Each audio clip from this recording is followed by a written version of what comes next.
এত বড় একটা ঢাউ হেডফোন মাথায় দিয়ে পার্লামেন্ট শোনা যায় না, মাথা গরম হয়ে যায়, কান গরম হয়ে যায়। যেদিন নির্বাচন হবে সেদিন আমাকে জিজ্ঞেস করে নির্বাচন কি ফাইনালি টিকবে।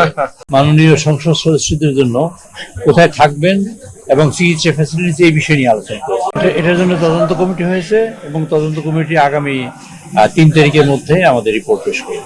হ্যাঁ, মানে রিয়েলি এখানে একটা সাপোর্টেজ হয়েছে বলে মনে করি, আমরা ধারণা করি। আর এখানে অ্যাকচুয়ালি সাউন্ড সিস্টেমের জন্য যে প্রবলেম, তার জন্য এক্সপার্ট লোককে আমরা ইনভাইট করেছি, সেটা হলো বুয়েট থেকে, যারা সাউন্ড বিশেষজ্ঞ, এরকম লোকজন দাওয়াত করেছি, যাতে আমাদের সাউন্ড সিস্টেমটা রিয়েলি প্রপারলি কাজ করে, তার ব্যবস্থার জন্য আমরা অন্যদের নেতৃত্ব করেছি।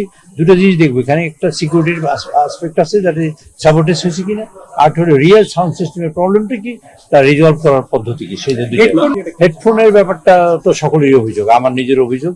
এত বড় একটা ঢাউ হেডফোন মাথায় দিয়ে পার্লামেন্ট শোনা যায় না, মাথা গরম হয়ে যায়, কান গরম হয়ে যায়। এটা চেঞ্জ হবে ইনশাআল্লাহ। 5 আগস্টের পরে আপনারা জানেন দেশে একটা মানে আবহাওয়া তৈরি করা হয়েছিল, দেশে নির্বাচনই হবে। তারপর আবহাওয়া তৈরি করেছিল এইরকম হবে সেরকম হবে।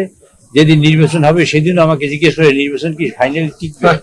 আমি বললাম যে দেখা যাক, দেখি, আল্লাহ রাব্বুল আলামিন জানেন এই ব্যাপারে, গায়েবের মালিক তো আল্লাহ রাব্বুল আলামিন, আমরা বলতে পারবো না, তবে চেষ্টা করবো যাতে এটা টিকে। ঢাকা শহরে এটা ক্রাইটেরিয়া করা হয়েছে এরকমের যে এমপি সাহেবদের কাজের সুবিধার জন্য, বিজনেসের সুবিধার জন্য কাছাকাছি থাকা দরকার।